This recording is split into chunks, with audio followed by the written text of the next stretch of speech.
In the vast, windswept plains of the Eurasian steppe, where the horizon seems to stretch endlessly, the Mongol Empire rose like an unstoppable tide. At its zenith, it was the largest contiguous empire in history, encompassing lands from the Pacific Ocean to the gates of Europe. The name Genghis Khan is etched into the annals of history as the great unifier of the Mongols, a conqueror whose vision reshaped the world.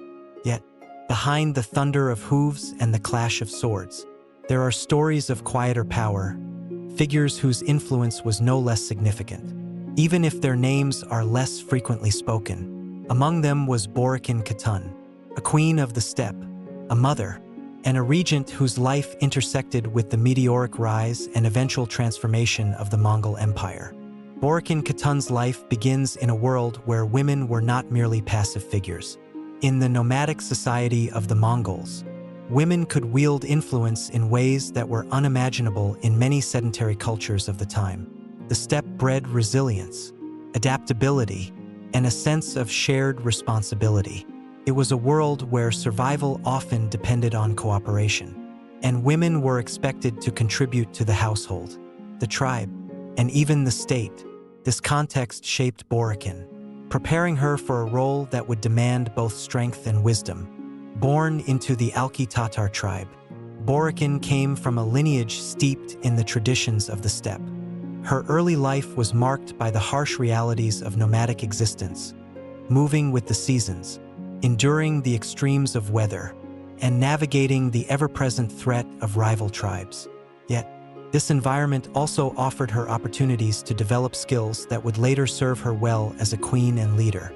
She learned diplomacy from observing her elders, mastered the intricacies of managing resources, and, perhaps most importantly, developed an acute understanding of the delicate balance of power that governed the lives of her people.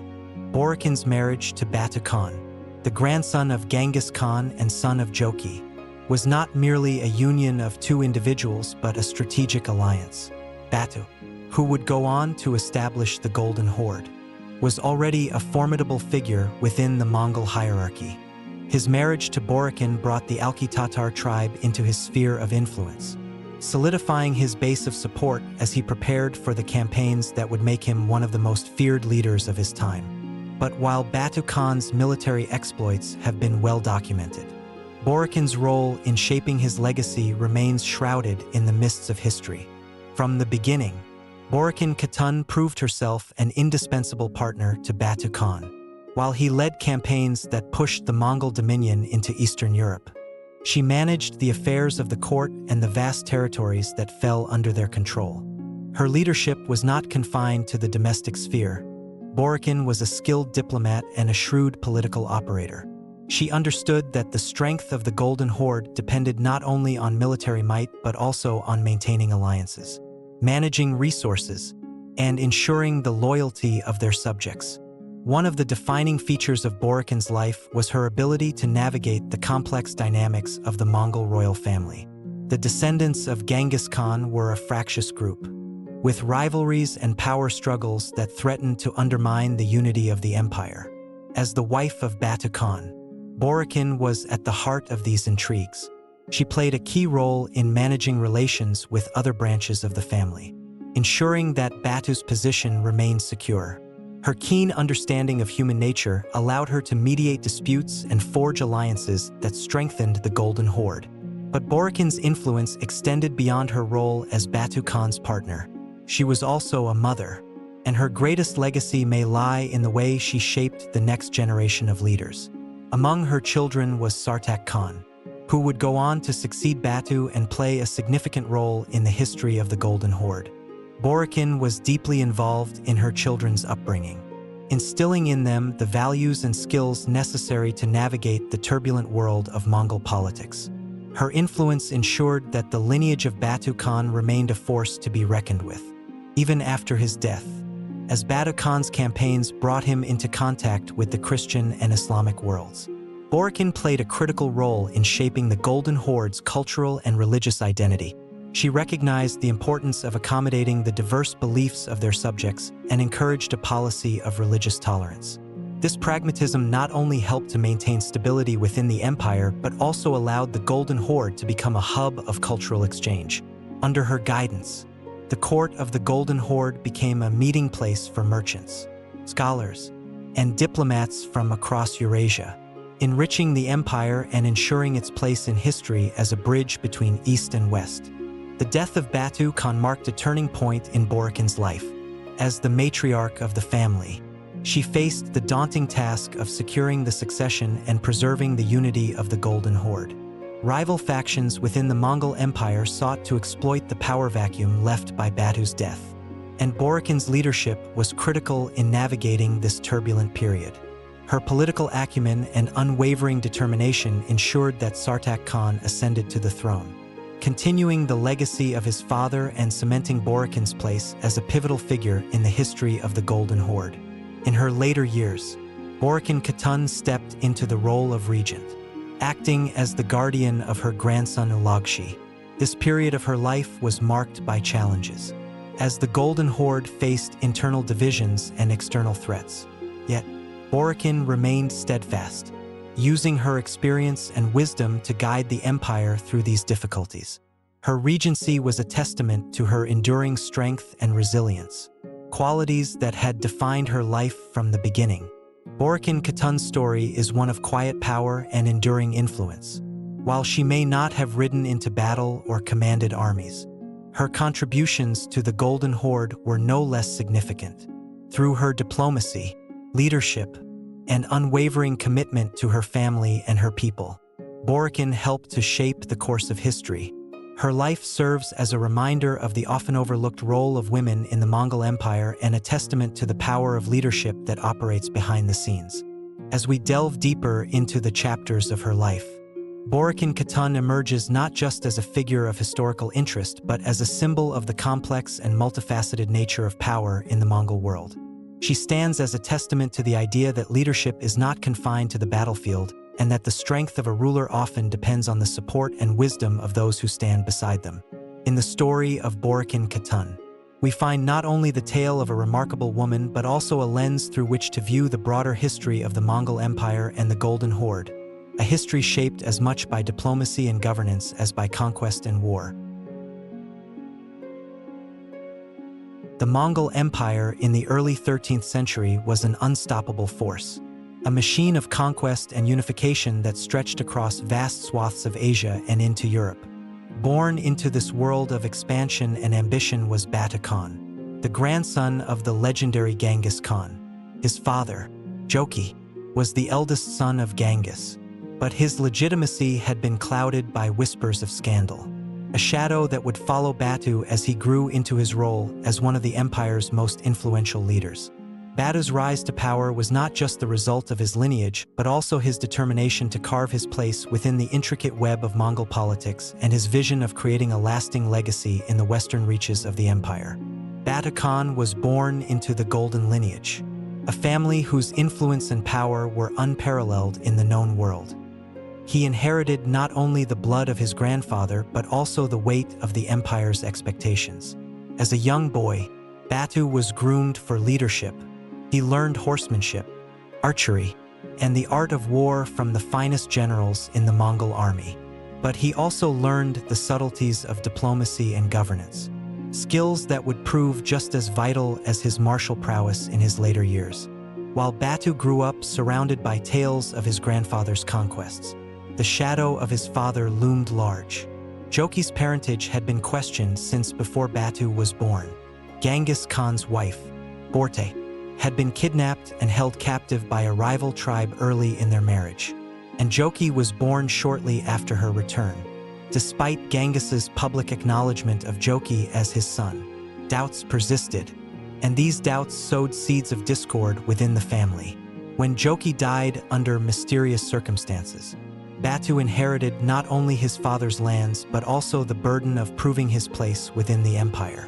Batu's inheritance was vast, encompassing the lands that would become the foundation of the Golden Horde. These territories, stretching from the Ural Mountains to the Caspian Sea and beyond, were rich in resources but also rife with challenges. The people who lived in these lands were diverse, including Turkic, Slavic, and other nomadic groups, each with their own traditions and interests. Uniting them under Mongol rule required not only military strength but also a deep understanding of the cultural and political landscape. Batu's early years as a leader were marked by his efforts to consolidate his power and establish his authority over these disparate groups. At the heart of Batu's rise to prominence was his relationship with his grandfather's vision for the Mongol Empire. Genghis Khan had laid the foundation for a system of governance that balanced central authority with local autonomy. Batu understood the importance of this balance and worked to ensure that the territories under his control were integrated into the broader framework of the empire while also maintaining their unique identities. This approach earned him the loyalty of his subjects and set the stage for his future successes. Batu's rise to power coincided with a period of significant expansion for the Mongol Empire. Under the leadership of Ogedei Khan, Genghis Khan's third son and chosen successor, the empire launched a series of campaigns to extend its reach into new territories. Batu was tasked with leading the western expansion, a monumental undertaking that would bring him into contact with the kingdoms of Europe and the steppes of Eastern Europe. This campaign, known as the Western Invasion or the Mongol Invasion of Europe, was one of the most ambitious military endeavors in history. The Western Invasion began in 1237, with Batu Khan at the helm. He was joined by a coalition of Mongol generals, including the legendary Subutai, whose strategic genius had already been demonstrated in campaigns across Asia. Together, they led an army that was both highly disciplined and remarkably mobile, capable of covering vast distances in a short time. The invasion was meticulously planned, with careful attention given to logistics, intelligence, and the coordination of multiple armies. Batu's leadership during this campaign was a testament to his ability to command respect and inspire loyalty among his troops. The initial phase of the campaign targeted the principalities of Rus, a fragmented collection of states that were ill-prepared to face the Mongol onslaught. Batu's forces swept through the region with devastating efficiency, capturing major cities like Ryazan, Vladimir, and Kiev. The destruction was unparalleled, with entire cities razed to the ground and their populations decimated. But Batu's goal was not merely to conquer, but to integrate these territories into the Mongol Empire. He established a system of tribute and local governance that allowed the Rus principalities to retain a degree of autonomy while remaining firmly under Mongol control. As Batu pushed further west, he encountered new challenges.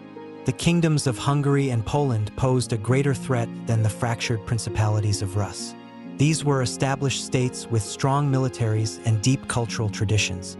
Batu's campaign against them required not only military might but also careful planning and diplomacy.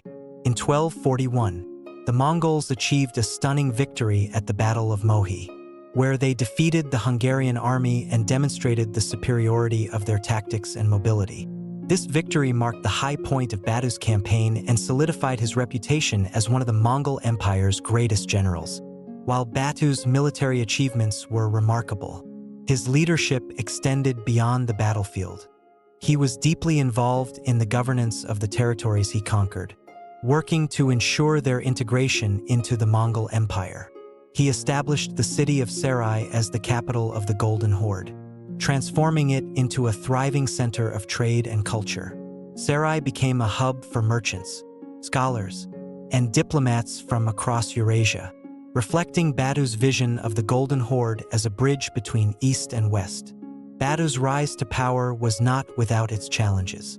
He faced opposition from within the Mongol royal family, particularly from the descendants of Genghis Khan's other sons.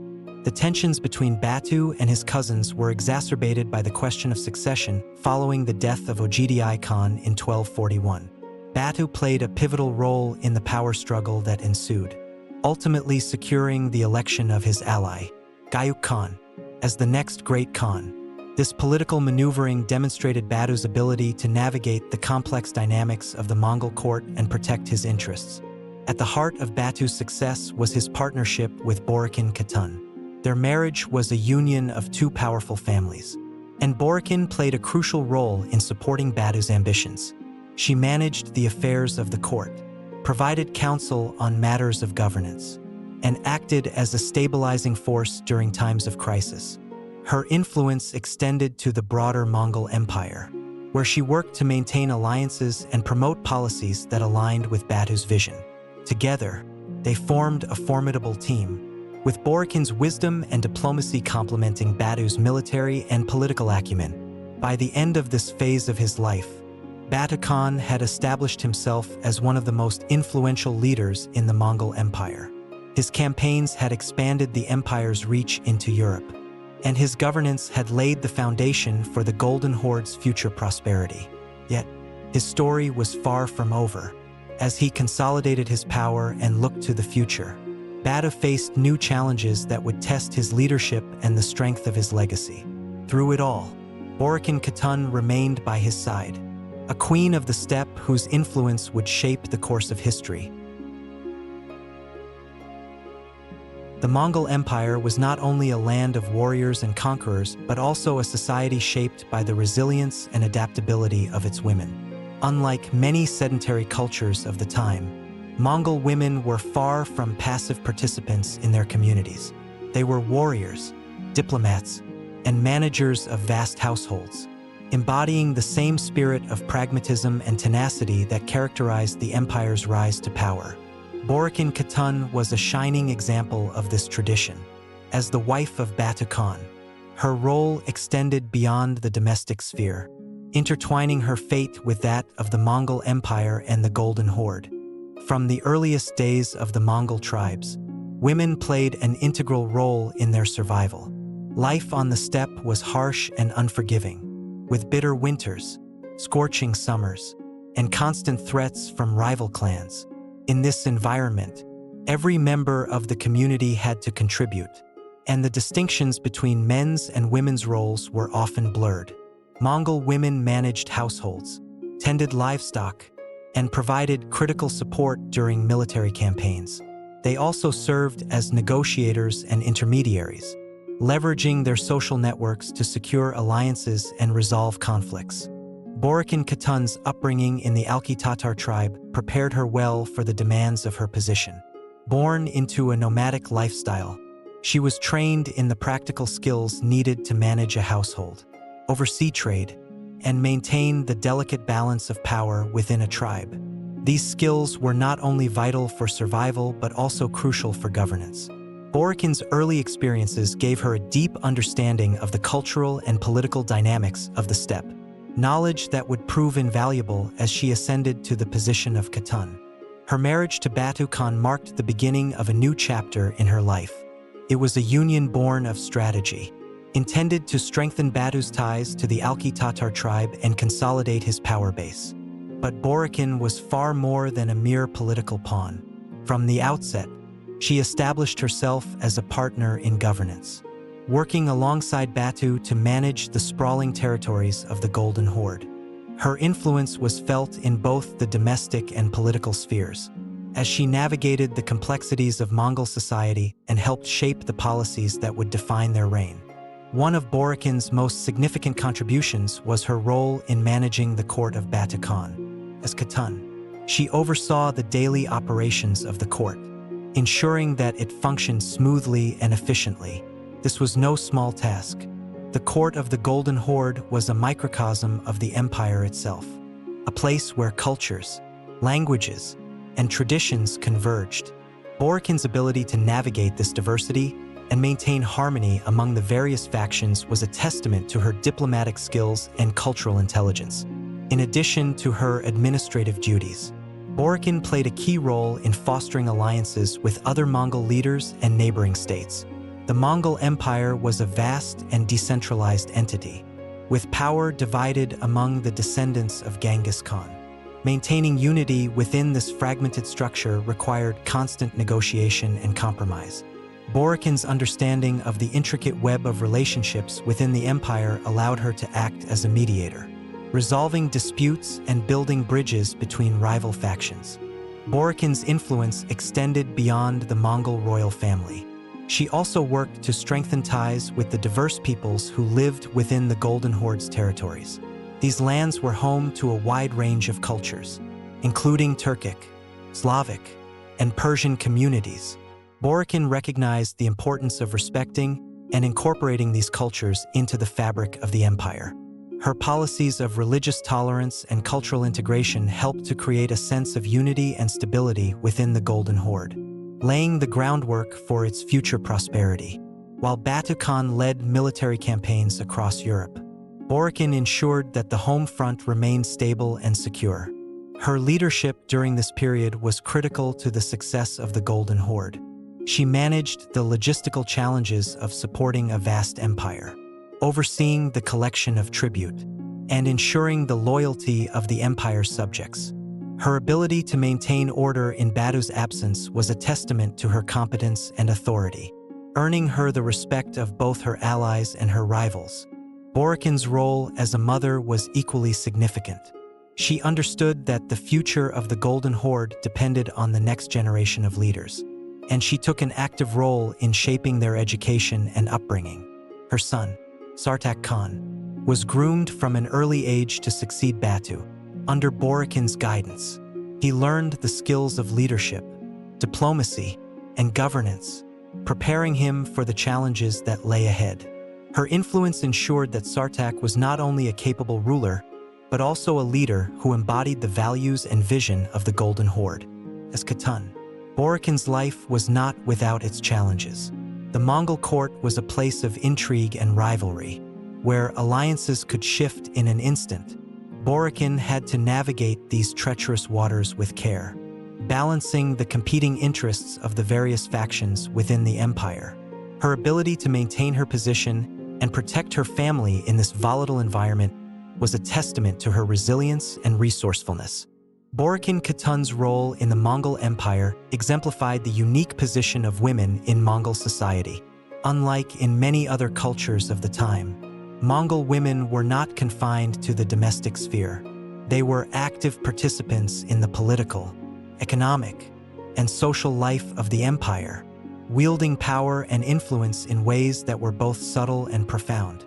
Boraqchin's contributions to the Golden Horde were a reflection of this tradition, demonstrating the vital role that women played in the success of the Mongol Empire. By the time Batu Khan's campaigns in Europe came to an end, Boraqchin had established herself as a central figure in the governance of the Golden Horde. Her leadership and vision helped to shape the empire's identity, ensuring its stability and prosperity in the face of unprecedented challenges.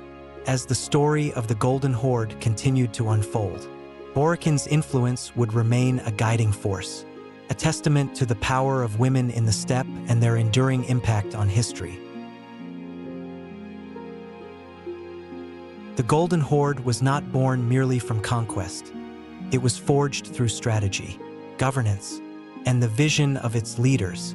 While Batu Khan is often celebrated as its founder, the contributions of Boraqchin Khatun in laying the foundations of this vast and enduring realm cannot be overstated.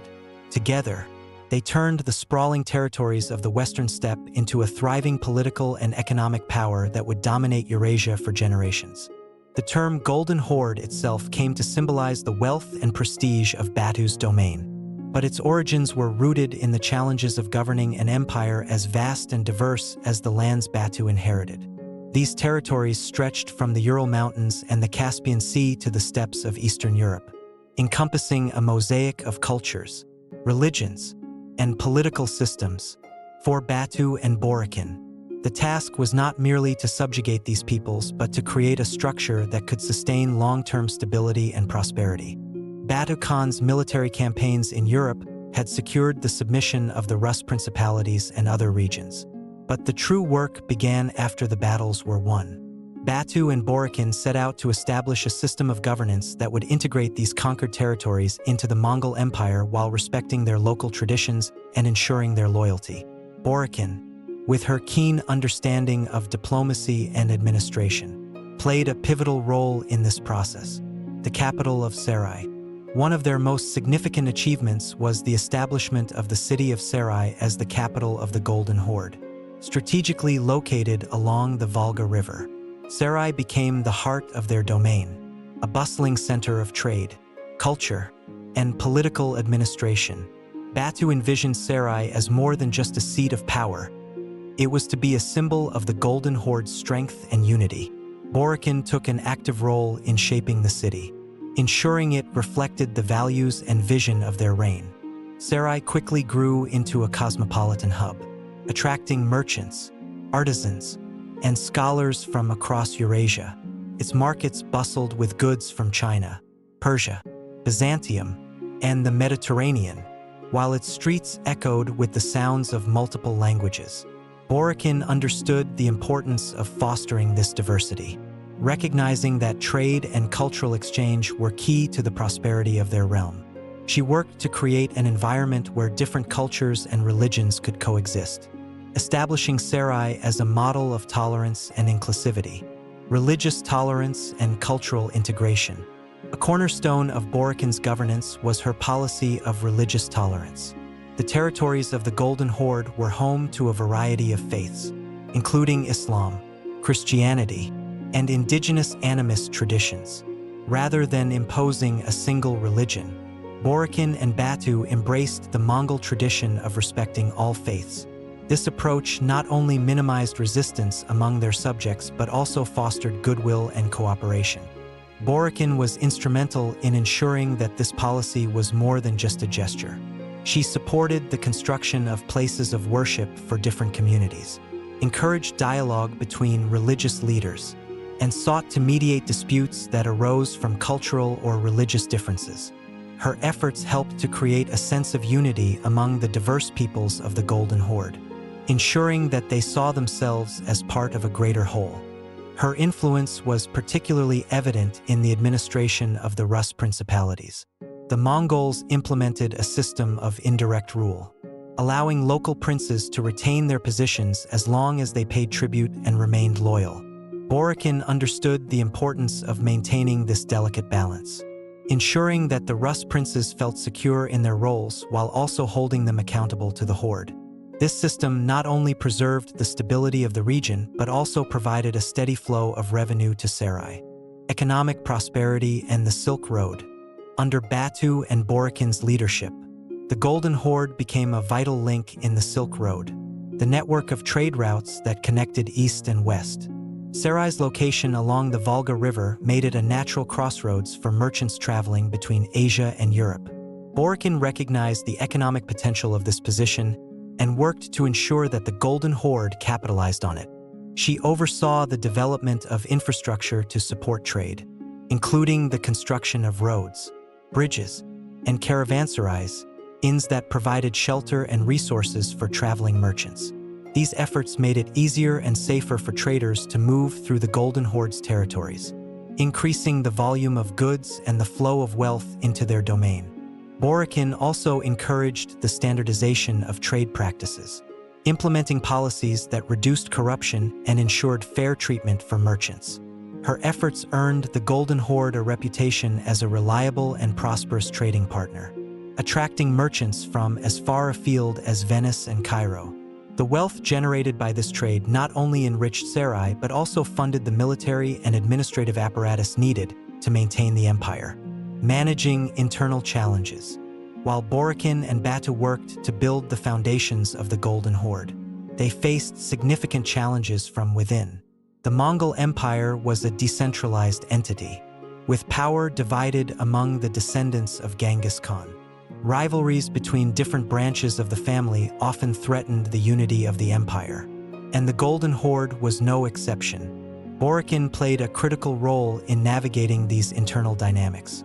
Her diplomacy and political acumen helped to manage tensions with other Mongol leaders, ensuring that the Golden Horde remained a cohesive and stable entity.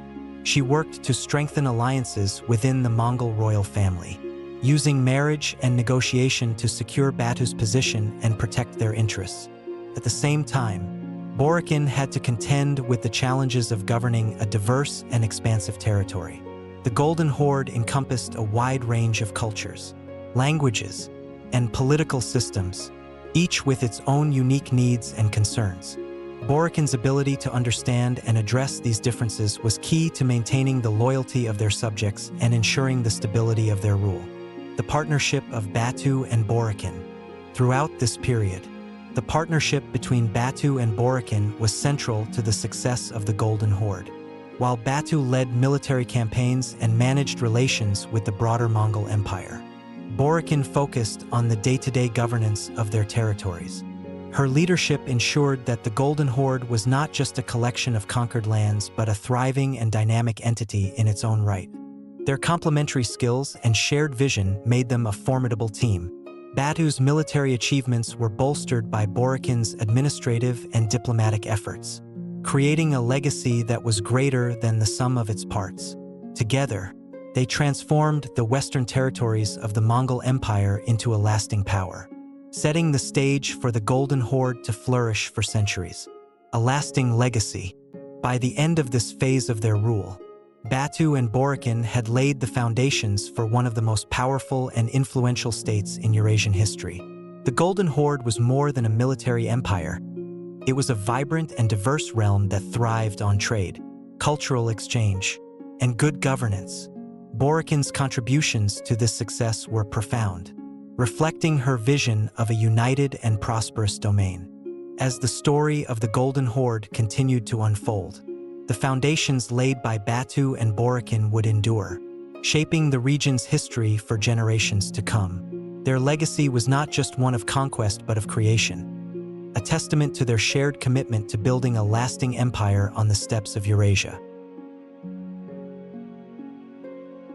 The Golden Horde was not merely a political and military entity, it was also a family legacy. Batu Khan's ambitions for his domain were deeply intertwined with the future of his lineage, and Boraqchin Khatun played a pivotal role in ensuring that their children were prepared to inherit and expand upon this legacy.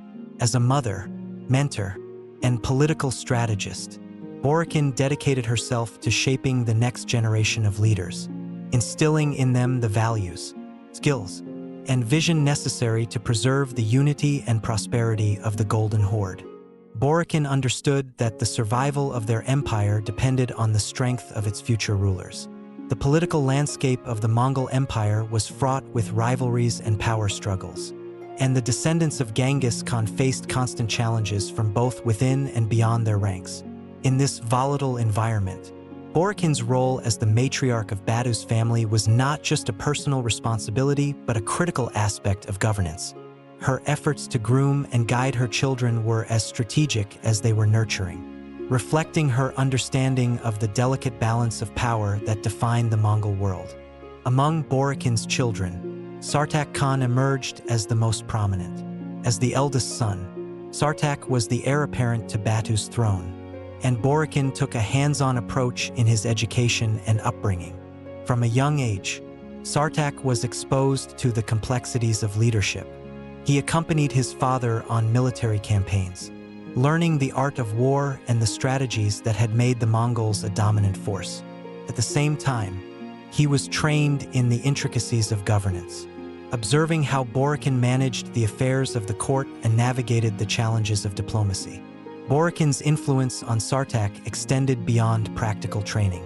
She instilled in him a deep sense of duty and responsibility, emphasizing the importance of serving not only their family but also the broader empire. She taught him to value the diversity of their subjects, encouraging him to embrace the cultural and religious pluralism that defined the Golden Horde. Under her guidance, Sartak developed into a capable and compassionate leader, one who would carry forward the legacy of his parents. While Sartak was the primary focus of Boraqchin's efforts, she also devoted herself to the education and well-being of her other children. The daughters of Batu and Boraqchin were particularly valuable in the political landscape of the Mongol Empire, where marriages were often used to cement alliances and strengthen ties between factions. Boraqchin played a key role in arranging these marriages, ensuring that her daughters were placed in positions that would benefit the Golden Horde. These alliances not only secured the loyalty of powerful families, but also extended the influence of Batu's lineage across the empire. Boraqchin's role as a mother extended beyond her immediate family. In the broader context of the Mongol Empire, she acted as a mentor and guide to the younger generation of leaders. Her position as Batu's wife and the matriarch of the Golden Horde gave her a unique platform from which to influence the future of the empire. She used this platform to promote unity among the descendants of Genghis Khan, mediating disputes and fostering cooperation among rival factions. Her efforts helped to preserve the stability of the empire, ensuring that the next generation of leaders was prepared to face the challenges ahead. As the children of Boraqchin and Batu came of age, they began to take on more prominent roles within the Golden Horde. Sartak, in particular, emerged as a key figure in the administration of the empire, assisting his father in managing the territories and ensuring the loyalty of their subjects. Boraqchin's guidance was evident in Sartak's leadership style, which combined the military prowess of his father with the diplomatic acumen of his mother. His ability to navigate the complexities of governance and maintain the unity of the Golden Horde was a testament to the foundation Boraqchin had laid. The influence of Boraqchin's children extended beyond the borders of the Golden Horde. As members of the Mongol royal family, they were part of a broader network of alliances and relationships that spanned the empire. Boraqchin worked to strengthen these connections, ensuring that her children were well-positioned to represent the interests of the Golden Horde on the international stage. Her efforts helped to solidify the Golden Horde's place within the Mongol Empire, ensuring that it remained a central player in the politics and commerce of Eurasia. Despite her many accomplishments, Boraqchin faced significant challenges in her role as the mother of the next generation. The Mongol Empire was a turbulent and often ruthless world, where power was constantly contested, and rivalries could turn deadly. Boraqchin had to navigate this environment with care, protecting her children from the intrigues and dangers that surrounded them. Her ability to maintain their safety and secure their futures was a testament to her resourcefulness and determination. One of the most critical moments in Boraqchin's life came with the death of Batu Khan. As the matriarch of the family, she was tasked with ensuring a smooth transition of power and preserving the unity of the Golden Horde. This was no easy feat, as rival factions within the Mongol Empire sought to exploit the power vacuum left by Batu's death. Boraqchin's leadership during this period was instrumental in securing Sartak's succession, demonstrating her unwavering commitment to her family and her people. In the years that followed, Boraqchin continued to play a central role in the governance of the Golden Horde. Her experience and wisdom made her an invaluable advisor to her son, and her influence was evident in the policies he implemented. Together, they worked to strengthen the foundations of the Golden Horde, ensuring its stability and prosperity in the face of growing challenges. Boraqchin's legacy as the mother of the next generation was not limited to her children or even her immediate family. Her efforts to shape the future of the Golden Horde had a lasting impact on the region, laying the groundwork for its continued success. Through her guidance and vision, she ensured that the values and principles that had defined her and Batu's reign were passed on to the next generation, preserving the unity and strength of the empire for decades to come. As the matriarch of the Golden Horde, Boraqchin Khatun embodied the spirit of resilience and adaptability that defined the Mongol people. Her role as a mother was not just a personal duty but a critical aspect of her leadership, one that shaped the future of the Golden Horde and ensured its place in history. Her story is a testament to the enduring power of family and the vital role of women in shaping the course of history. Through her children and her legacy, Boraqchin's influence continued to resonate long after her time, a reminder of the profound impact of her leadership and vision. As Batu Khan's campaigns stretched across Europe and into the heart of the Rus principalities, the governance of the vast Golden Horde increasingly fell to Boraqchin Khatun. In a society that valued martial prowess above all else, Boraqchin's role as a de facto regent was both unheralded and essential. Her ability to balance diplomacy, administration, and internal stability during Batu's prolonged absences demonstrated her unparalleled acumen and solidified her legacy as one of the most influential figures of her time. Holding the reins of power, the challenges of ruling the Golden Horde were immense. The vast territory encompassed a multitude of peoples, cultures, and faiths, ranging from the Turkic tribes of the steppe to the Slavic princes of the Rus. The sheer scale of administration required to maintain order was staggering. Tribute had to be collected, rebellions suppressed, and trade routes secured. In Batu's absence, Boraqchin became the stabilizing force that kept this intricate machine running.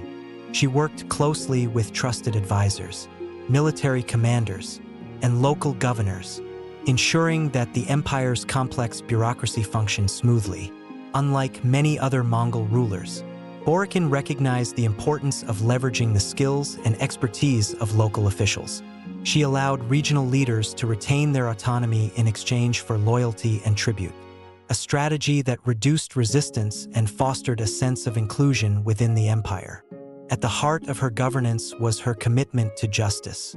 Boraqchin was known for her ability to mediate disputes fairly, earning her the respect of her subjects. She understood that the legitimacy of the Golden Horde depended on more than military might. It required the trust and cooperation of the diverse peoples within its borders. Her judgments, often carried out in the grand yurts of Sarai, became legendary for their fairness and wisdom, maintaining the loyalty of the Rus princes. One of Boraqchin's greatest challenges was managing the delicate relationship between the Golden Horde and the Rus principalities. The Rus, while subjugated, remained proud and fiercely independent.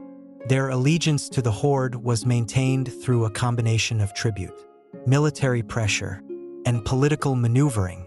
Boraqchin's diplomatic skills were instrumental in maintaining this balance. She cultivated relationships with key Rus princes, ensuring that they remained loyal while allowing them a degree of autonomy in governing their own territories. By respecting their traditions and religious practices, she reduced the likelihood of rebellion and fostered a sense of coexistence. This policy not only stabilized the region but also ensured a steady flow of tribute to Sarai, enriching the Golden Horde and solidifying its economic base. The challenges of a vast realm. The Golden Horde was not immune to the internal struggles that plagued the larger Mongol Empire. Rivalries among the descendants of Genghis Khan threatened to destabilize the realm, and factions within the court constantly vied for power. Boraqchin's position as Batu's wife and the mother of his children placed her at the center of these intrigues, and her ability to navigate this treacherous landscape was a testament to her political acumen. She worked tirelessly to maintain unity within the court, mediating disputes and forging alliances to counteract potential threats. Her role as a matriarch was crucial in fostering a sense of loyalty and cohesion among Batu's family and supporters. Through her efforts, she ensured that the Golden Horde remained a united and stable entity, even as other parts of the Mongol Empire began to fragment, sustaining the economic engine. Under Boraqchin's leadership, the Golden Horde continued to thrive economically. The empire's strategic location along the Silk Road made it a critical link in the trade networks that connected Asia, the Middle East, and Europe. Boraqchin understood the importance of this role and worked to enhance the Horde's position as a hub of commerce and culture. She implemented policies to protect merchants and travelers, ensuring the safety of trade routes and promoting the flow of goods through the empire. These measures not only enriched the Golden Horde but also strengthened its reputation as a reliable and prosperous power. Boraqchin's efforts in this area were instrumental in transforming the Golden Horde from a collection of conquered territories into a vibrant economic powerhouse. Balancing tradition and change. Boraqchin's governance was marked by her ability to balance the traditional values of the Mongol Empire with the demands of a rapidly changing world. She upheld the principles of Genghis Khan's Yasa, the codified laws that formed the foundation of Mongol governance, while also adapting to the unique challenges of ruling the Golden Horde. Her policies of religious tolerance and cultural integration were particularly noteworthy. By allowing her subjects to practice their own faiths and maintain their traditions, Boraqchin fostered a sense of unity and stability within the empire. This approach not only minimized resistance but also allowed the Golden Horde to thrive as a melting pot of cultures and ideas. The return of Batu Khan. When Batu Khan returned from his campaigns, he found an empire that had not only been preserved but strengthened under Boraqchin's leadership. Her ability to maintain order, foster economic growth, and navigate the complexities of governance ensured that Batu could continue his military endeavors without fear of internal collapse. Batu's recognition of Boraqchin's contributions was evident in the trust and respect he placed in her. Together, they worked to consolidate the gains of the Golden Horde, building on the foundations that Boraqchin had laid during his absence. Their partnership, forged through shared ambition and mutual respect, was a testament to the unique dynamic of Mongol leadership, where women could wield power and influence on par with their male counterparts. A legacy of quiet leadership. Boraqchin Khatun's role as the Shadow Regent of the Golden Horde was a defining chapter in her life, while Batu Khan's conquests captured the imagination of chroniclers. It was Boraqchin's steady hand that ensured the survival and prosperity of their empire. Her leadership during this period was a testament to her vision, resilience, and unwavering commitment to her people. Through her efforts, Boraqchin not only preserved the legacy of the Golden Horde, but also set a precedent for future generations. Her ability to lead in the face of immense challenges demonstrated the vital role of women in Mongol society and their capacity to shape the course of history. Boraqchin's story, though often overshadowed by the exploits of her husband, stands as a powerful reminder of the strength and influence of the women of the steppe. The height of Batu Khan's reign marked an era of expansion, consolidation, and economic prosperity for the Golden Horde. Yet, even as his domain flourished, the seeds of future challenges were already taking root. Batu's later years were shaped by the delicate task of maintaining his hard-won empire while preparing his successors to inherit a realm that spanned thousands of miles and contained multitudes of cultures and peoples. For Boraqchin Khatun, these years were a test of her resilience and political acumen, as she worked alongside Batu to secure their legacy in the face of growing internal and external pressures. Batu Khan had spent much of his life on the move, leading campaigns that extended the Mongol Empire's reach deep into Europe and beyond. However, as he aged, his focus shifted toward solidifying the infrastructure and governance of the Golden Horde. The once nomadic ruler now turned his attention to the cities, trade routes, and systems of tribute that would sustain his domain for generations to come. This transition required a different kind of leadership, one less reliant on the battlefield and more dependent on administration. Diplomacy and foresight, Boraqchin, ever the pragmatic partner, became an indispensable figure in this phase of Batu's rule. Together, Batu and Boraqchin worked to strengthen Sarai, the glittering capital of the Golden Horde. Under their guidance, Sarai grew into a beacon of culture and commerce, attracting merchants, scholars, and artisans from across the known world. The city's bustling markets were filled with goods from China, Persia, Byzantium, and the Mediterranean, and its streets were alive with the sounds of countless languages. Boraqchin played a vital role in cultivating this diversity, recognizing that the wealth of the Golden Horde depended on its ability to facilitate and benefit from the flow of goods, ideas, and people. Despite these successes, the later years of Batu's reign were marked by growing tensions within the Mongol Empire. The unity that had defined the early years of Genghis Khan's legacy was beginning to fray, as rivalries among his descendants threatened to undermine the stability of the empire. The Golden Horde, with its vast wealth and strategic location, became a focal point of these disputes. Batu found himself at odds with other members of the Boraqchin family, particularly those aligned with the central Mongol court in Karakoram. Boraqchin's role during this tumultuous period was critical. Her diplomatic skills and deep understanding of Mongol politics allowed her to navigate the intricate web of alliances and rivalries that defined the era. She worked tirelessly to mediate disputes, forging agreements that preserved the autonomy of the Golden Horde while maintaining its ties to the broader Mongol Empire. Her efforts helped to prevent open conflict, ensuring that the Golden Horde remained a cohesive and stable entity. One of the most significant challenges of this period came in the form of succession. Batu's health began to decline, and the question of who would succeed him loomed large. The stakes were high, as the stability of the Golden Horde depended on a smooth transition of power. Batu and Boraqchin had groomed their son Sartak to take on this role, but the process was fraught with uncertainty. Rival factions within the Mongol royal family saw Sartak's ascension as an opportunity to challenge Batu's legacy, and the threat of civil war loomed. Boraqchin's leadership during this critical juncture was nothing short of remarkable. She worked to secure the support of key allies within the Golden Horde, ensuring that Sartak's claim to the throne was recognized. She also used her diplomatic skills to counter the influence of rival factions, forging alliances that bolstered Sartak's position. Her efforts culminated in Sartak's successful ascension to the throne, a testament to her unwavering commitment to her family and her people. The transition of power marked a turning point for the Golden Horde. Under Sartak's rule, the policies and institutions established by Batu and Boraqchin continued to guide the empire. Sartak inherited his mother's sense of diplomacy and his father's vision, allowing him to navigate the challenges of leadership with skill and determination. Boraqchin's influence on her son was evident in his approach to governance, which emphasized unity, tolerance, and the integration of diverse cultures. Even as Sartak took the reins of power, Boraqchin remained a central figure in the Golden Horde. Her experience and wisdom made her an invaluable advisor to her son, and her presence ensured continuity during the transition.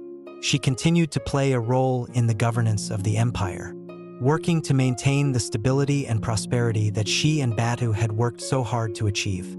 Despite their many achievements, the later years of Batu and Boraqchin's reign were not without their challenges. The growing influence of Islam within the Golden Horde began to reshape the cultural and political landscape of the empire.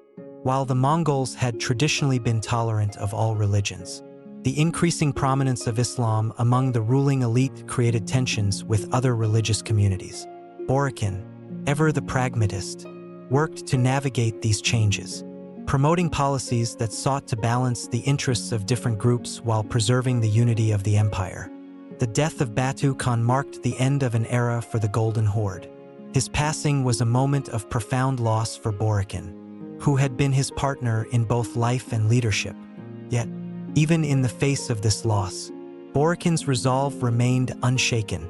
She took on the role of Matriarch and Regent, guiding the next generation of leaders and ensuring that Batu's legacy endured. As Boraqchin looked back on the years she had spent alongside Batu, she could take pride in all they had accomplished. Together, they had transformed the Golden Horde into a thriving empire, one that stood as a testament to their vision and determination. Through their partnership, they had not only shaped the course of history but also laid the foundations for a legacy that would endure long after their time. In the shadow of Batu Khan's death, Boraqchin Khatun emerged as a symbol of continuity and resilience. Her leadership during this period was a testament to her strength and wisdom, qualities that had defined her life from the beginning. As the Golden Horde entered a new chapter, Boraqchin's influence continued to guide its path, ensuring that the empire she had helped to build would remain a force to be reckoned with for generations to come. With the death of Batu Khan, the Golden Horde faced one of its most precarious moments.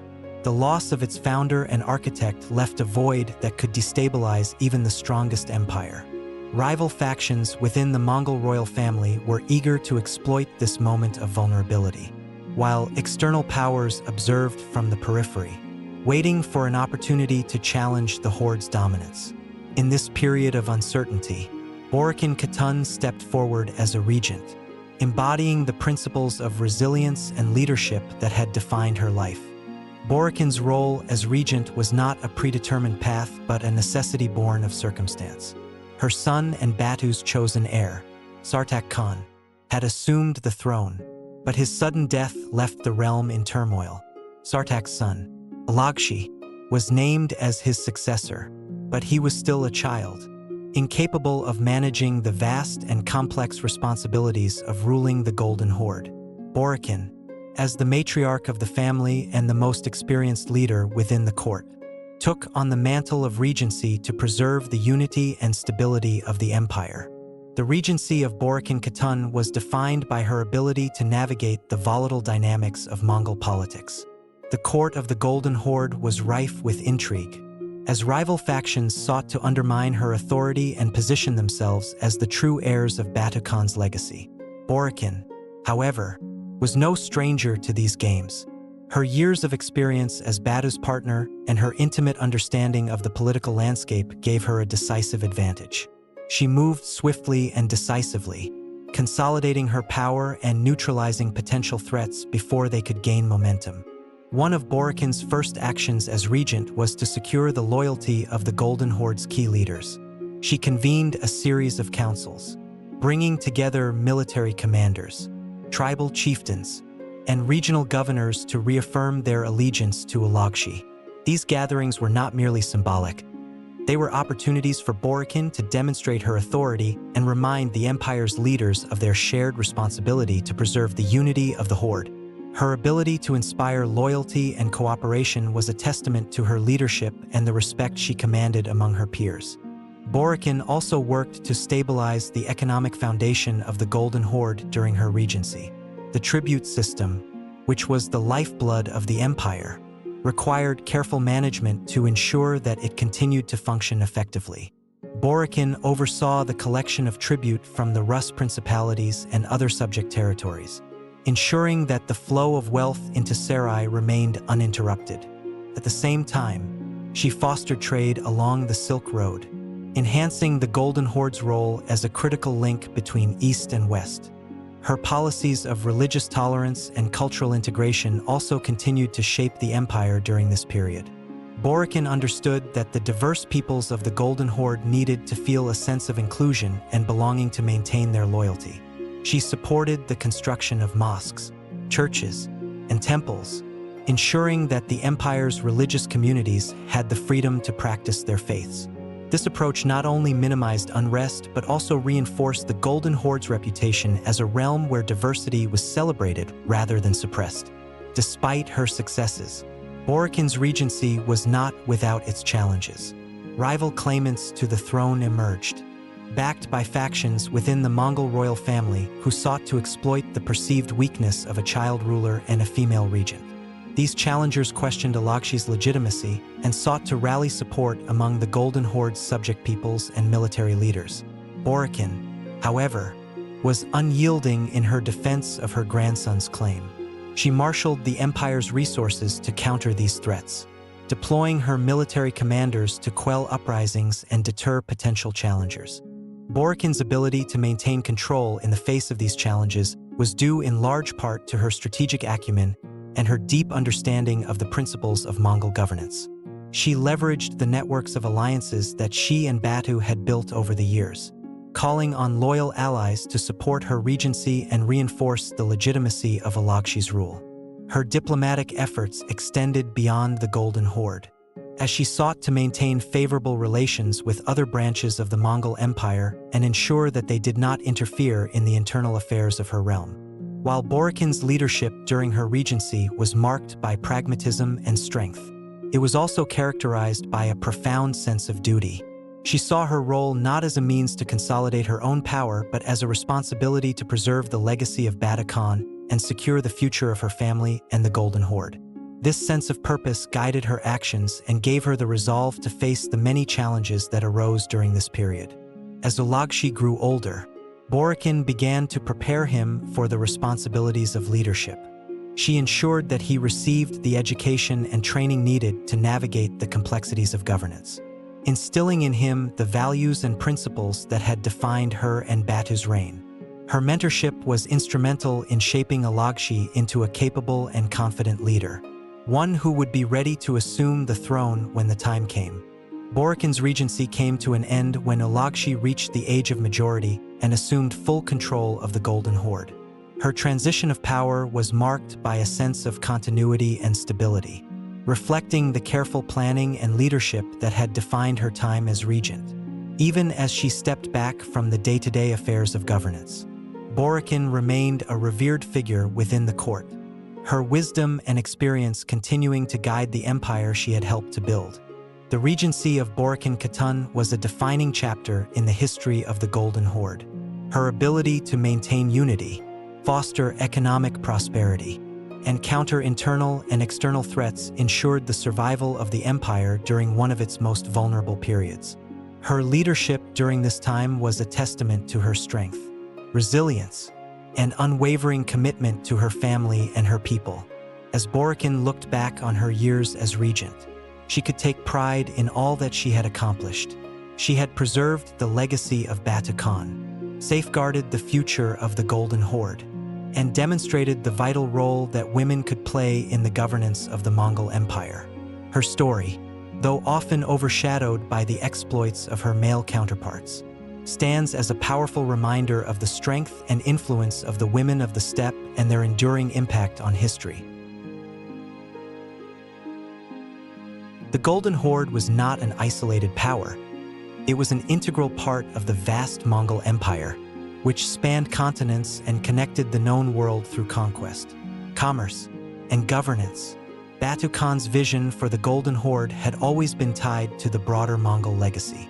But after his death, the dynamics of the Horde's relationship with the central Mongol authority became increasingly complex. During Boraqchin Khatun's regency and in the years that followed, navigating these intricate ties was a critical aspect of sustaining the Horde's influence and autonomy.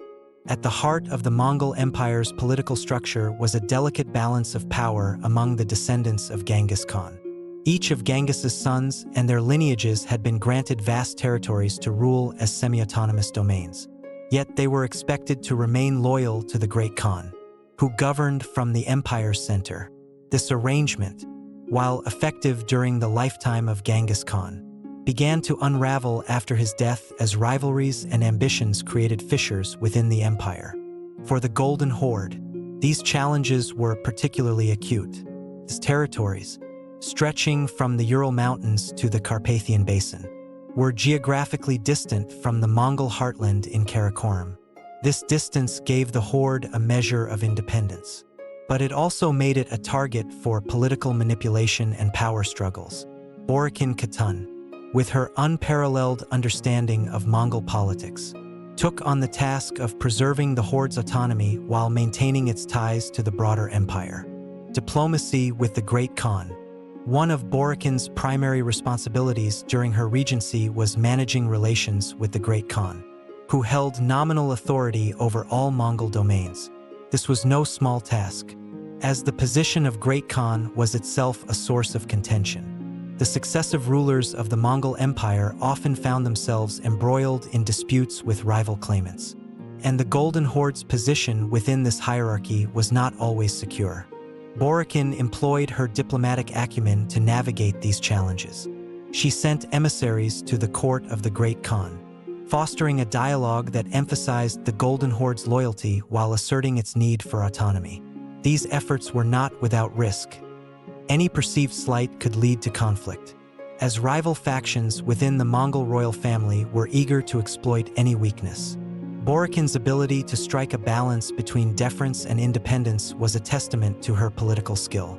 Her correspondence with the Great Khan also served as an opportunity to advocate for the Golden Horde's interests. She worked to ensure that the Horde's contributions to the Mongol Empire, whether in the form of tribute, military support, or trade, were recognized and valued. In doing so, she positioned the Golden Horde as an indispensable part of the empire, one that could not be easily marginalized or ignored. Maintaining alliances within the Boraqchin lineage. The Mongol royal family, known as the Boraqchin, was a vast and fractious network of alliances and rivalries. Boraqchin understood that the Golden Horde's position within this family depended not only on its military and economic strength, but also on its ability to cultivate and maintain key alliances. She leveraged her extensive network of connections to build relationships with other branches of the Boraqchin, using marriage, diplomacy, and strategic gifts to strengthen ties. These alliances were not purely symbolic. They had practical implications for the Golden Horde's security and influence. By aligning herself with powerful factions within the Mongol Empire, Boraqchin was able to counteract potential threats and ensure that the Horde remained a central player in the empire's politics. Her efforts also helped to prevent internal conflicts from spilling over into the Horde's territories, preserving stability within her realm. Trade and economic integration. One of the most significant aspects of the Golden Horde's relationship with the Mongol Empire was its role as a hub of trade and commerce. The empire's vast network of trade routes, collectively known as the Silk Road, connected the cities of the Golden Horde to markets as far afield as China, Persia, and Europe. Boraqchin recognized the importance of this network and worked to enhance the Horde's position as a vital link in the chain. She implemented policies that facilitated the movement of goods and merchants through the Horde's territories, reducing barriers to trade and ensuring the safety of travelers. These efforts not only enriched the Golden Horde but also reinforced its ties to the broader Mongol Empire, as the wealth generated by trade flowed through its cities and into the imperial coffers. Boraqchin's commitment to economic integration was a cornerstone of her strategy for maintaining the Horde's influence and autonomy, managing religious and cultural tensions. As the Golden Horde became increasingly integrated into the Mongol Empire, it also faced the challenge of managing its cultural and religious diversity. The Mongol Empire was famously tolerant of different faiths, but this tolerance was often tested by the competing interests of its diverse populations. Boraqchin's policies of religious inclusion and cultural integration were critical in addressing these tensions. She encouraged dialogue and cooperation between the various religious communities within the Golden Horde, from the Muslim Tatars to the Orthodox Christians of the Rus. Her efforts to promote mutual respect and understanding helped to mitigate potential conflicts and foster a sense of unity within the empire.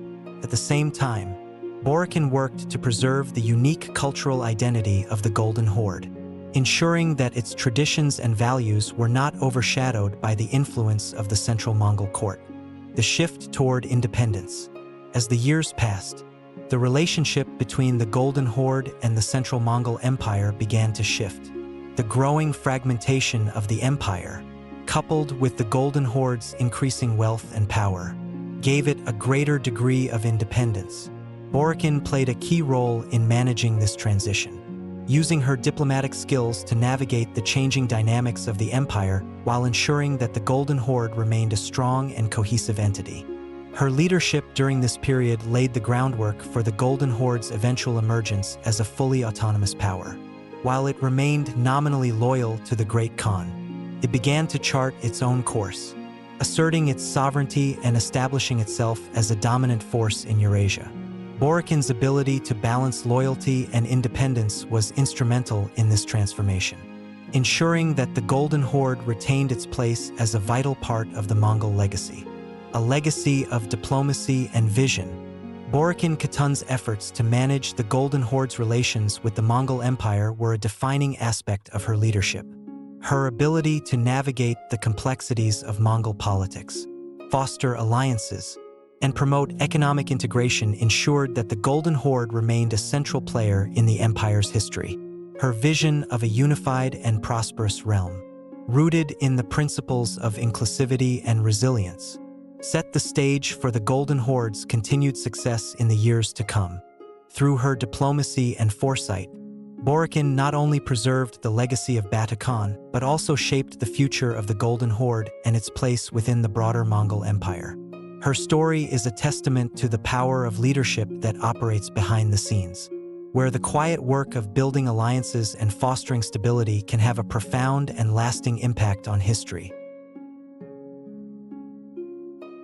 As the Golden Horde entered its next phase, the empire faced growing internal and external pressures that tested its resilience. Boraqchin Khatun, whose steady leadership had guided the realm through years of change and consolidation, found herself navigating a new set of challenges. Rivalries within the Mongol royal family, shifting allegiances among the Horde's diverse subjects, and the growing influence of Islam all combined to create a volatile political landscape. In this period of uncertainty, Boraqchin's political acumen and unyielding resolve became more critical than ever. The internal divisions within the Mongol royal family, which had simmered since the death of Genghis Khan, intensified as different factions vied for control of the empire. The descendants of Genghis Khan's sons jockeyed for power, and the Golden Horde, as one of the wealthiest and most influential Mongol territories, was often at the center of these disputes.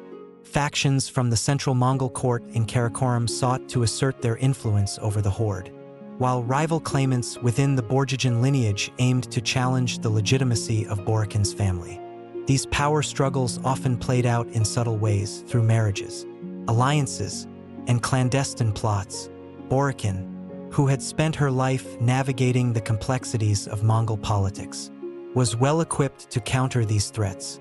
She carefully cultivated alliances with powerful factions within the Mongol Empire, ensuring that her family's position remained secure. At the same time, she worked to neutralize potential rivals, using diplomacy, strategic marriages, and occasionally, decisive military action. Boraqchin's ability to manage these internal tensions was particularly evident in her handling of the Rus principalities, which remained a critical component of the Golden Horde's power and wealth. The Rus princes, while nominally loyal to the Horde, were deeply aware of the political fractures within the Mongol Empire. Some sought to exploit these divisions to gain greater autonomy or even challenge the Horde's dominance. Boraqchin responded with a combination of firmness and pragmatism, reinforcing the Horde's authority while also accommodating the interests of key Rus leaders. One of the most significant challenges Boraqchin faced during this period was the growing influence of Islam within the Golden Horde. While the Mongols had historically been tolerant of all religions, the increasing conversion of the Horde's ruling elite to Islam began to reshape the cultural and political dynamics of the empire. This shift brought both opportunities and challenges.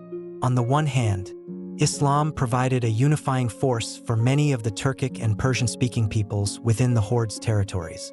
On the other hand, it created tensions with the Horde's Christian and animist subjects, particularly in the Rus principalities. Boraqchin, ever the pragmatist, sought to manage this transition with care. She supported the construction of mosques and the establishment of Islamic institutions, recognizing the importance of accommodating the growing Muslim population. At the same time, she worked to protect the rights of the Horde's non-Muslim subjects, ensuring that their religious practices were respected. This delicate balancing act required both diplomatic finesse and an unwavering commitment to the principles of inclusivity and tolerance that had defined her leadership. The challenges of this period were compounded by a series of betrayals from within the Golden Horde itself. Some members of the Horde's ruling elite, emboldened by the political divisions within the Mongol Empire, sought to undermine Boraqchin's authority.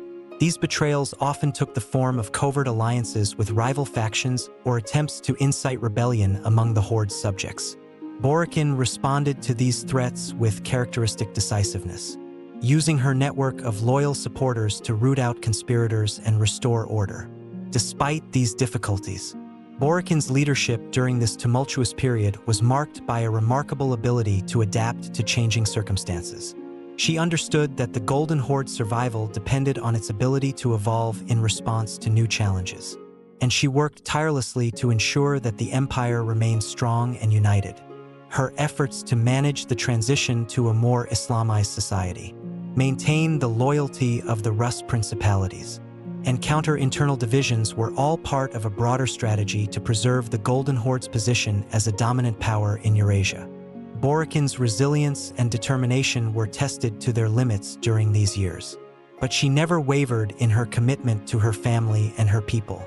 Her ability to navigate the treacherous waters of Mongol politics, foster unity among the Horde's diverse subjects, and counter the betrayals that threatened to undermine her authority ensured that the Golden Horde remained a cohesive and prosperous empire. As the Golden Horde weathered these challenges, Boraqchin's influence continued to shape its destiny.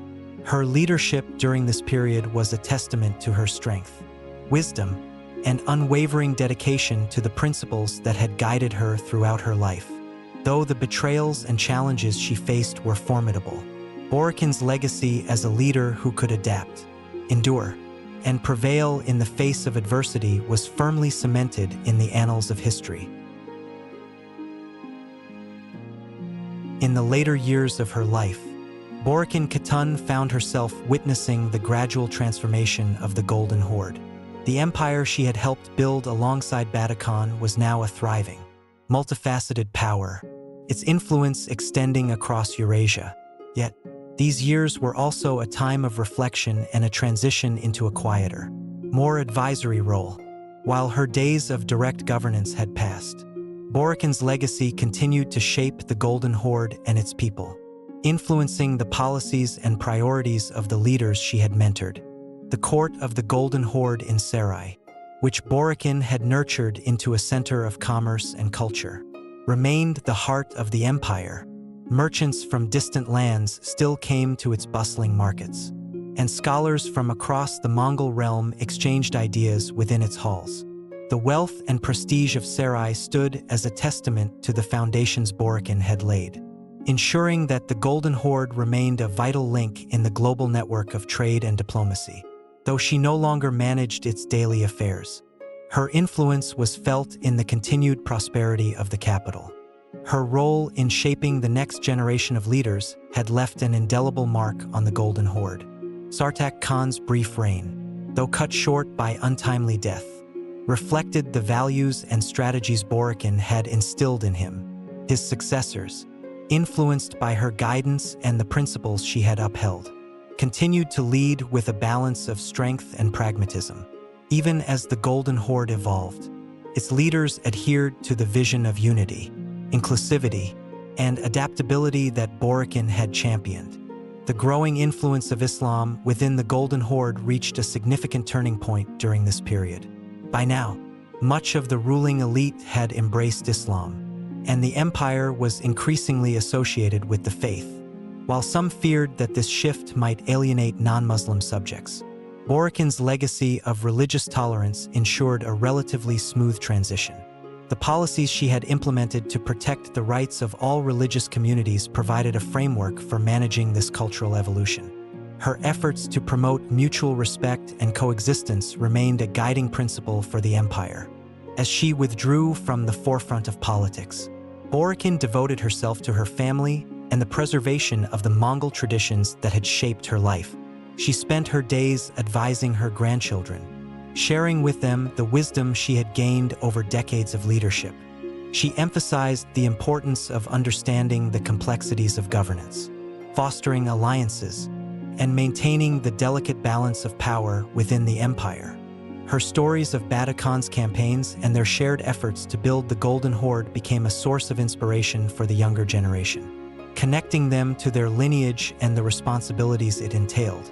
Though Boraqchin's life became quieter in her later years, her impact on the Golden Horde remained profound. The structures she had helped establish, the systems of governance, the trade networks, the policies of cultural integration, continued to underpin the stability and prosperity of the empire. Her vision of a unified realm that celebrated diversity and valued resilience had become ingrained in the identity of the Golden Horde. Outside the court, the people of the Golden Horde remembered Boraqchin as a just and wise leader. Tales of her fairness in resolving disputes, her efforts to protect the vulnerable, and her unyielding dedication to her people spread throughout the empire. These stories became part of the folklore of the steppe, immortalizing her as a figure of strength and compassion. In her final years, Boraqchin's life came full circle. She returned to the quiet dignity of the steppe, where she had spent her early years, surrounded by her family and the open skies of her homeland. She found solace in the knowledge that her life's work had created something enduring. The Golden Horde, forged through her vision and determination, stood as a beacon of what the Mongol Empire could achieve when guided by principles of inclusivity, pragmatism, and unity. When Boraqchin passed away, the entire Golden Horde mourned her loss. Her death marked the end of an era, but her legacy endured in the hearts and minds of those she had led and inspired. Leaders, diplomats, and common folk alike looked to her example as a model of leadership and resilience. Her influence, though quiet and often overlooked by chroniclers, remained a cornerstone of the Golden Horde's success and stability. In the annals of history, Boraqchin Khatun's name may not always stand alongside the more famous figures of the Mongol Empire, but her impact was no less significant. Her life was a testament to the power of quiet leadership, to the strength of those who work behind the scenes to shape the course of history. Boraqchin's legacy, like the steppe itself, was vast and enduring, a reminder of the profound and lasting influence of those who dedicate themselves to the betterment of their people. Boraqchin Khatun's passing marked the end of a transformative chapter in the history of the Golden Horde. Her life had spanned decades of monumental change. From the rise of Batu Khan's empire to the consolidation of a vast and diverse domain that bridged cultures and continents. As the Golden Horde entered a new era, her influence was felt in every corner of the realm, a quiet but enduring force that shaped its identity and destiny. In the years following her death, the Golden Horde faced challenges both familiar and new. Rivalries within the Mongol royal family persisted, and the pressures of governing such an expansive territory tested the limits of its cohesion. Yet, the foundations that Boraqchin had helped establish, its systems of governance, its policies of tolerance, and its thriving trade networks, allowed the Horde to weather these storms. Her vision for a united and inclusive realm became the guiding principle for those who followed, a testament to the enduring strength of her leadership. The court of Sarai, which Boraqchin had nurtured into a hub of commerce and culture, remained a symbol of the Golden Horde's prosperity. Merchants continued to arrive from distant lands, bearing goods and stories that enriched the city's vibrant tapestry. The mosques, churches, and temples she had supported stood as monuments to her commitment to religious harmony, places where the diverse peoples of the empire could worship side by side. In these enduring legacies, Boraqchin's presence was still felt, her vision woven into the fabric of the empire she had helped create. Among the people of the Golden Horde, Boraqchin was remembered as a figure of wisdom and compassion. Her name was spoken with reverence in the steppe's wide-open spaces and the bustling markets of Sarai alike. Stories of her fairness and strength, her ability to resolve disputes and protect the vulnerable, became part of the oral tradition, passed down through generations, to the Rus princes, the Turkic tribes, and the diverse communities within the Horde. She was a leader who had earned their loyalty not through force but through respect. For her family, Boraqchin was more than a matriarch. She was a symbol of resilience and guidance. Her children and grandchildren carried forward her lessons, embodying the values she had instilled in them. The next generation of leaders, though they faced their own unique challenges, drew strength from her example. Her life served as a reminder of the importance of adaptability, unity, and the quiet power of diplomacy and governance.